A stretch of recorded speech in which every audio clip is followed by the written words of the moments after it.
Okay, in this question for division, what I'm going to do is I'm going to factor the numerators and denominators. So in the first one, I have a trinomial product sum factoring, two numbers that multiply to -15 and add to -2. In the denominator, again, product sum factoring. So two numbers that multiply to 30 and add to -11. Divided by, again, product sum factoring. Two numbers that multiply to -24 and add to -5. And in the denominator, I have a GCF, which I'll take out. Okay, so m squared minus 36. I noticed that that is a difference of squares. So I'm going to go one step further here. And m squared minus 36 is m minus 6, m plus 6. Now, before I go too far at this question, I want to label or identify my non-permissible values. So in the denominator, I can't divide by 0. So those are restrictions. But since this is a division in the very next step, the numerator of fraction 2 comes down to be a denominator. So I want to list my restrictions for all of the highlighted.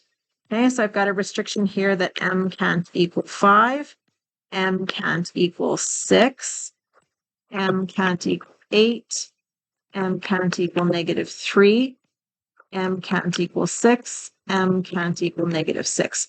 2 has no variable, so there is no restriction for that one. Okay, so let's keep the first fraction the same.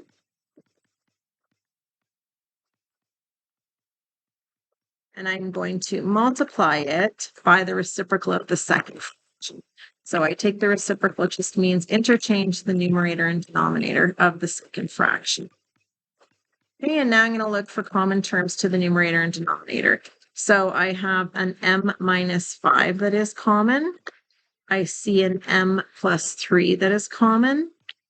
I see an m minus 6 that is common. Let's do that one in red. And looks like nothing else. So in the numerator, I'm left with 2 times m plus 6. In the denominator, I'm left with m minus 8. And let's state our restrictions in numerical order. So I've got a restriction of -3, and then 5, and then positive and -6, and 8. So that would be my final answer with my restriction.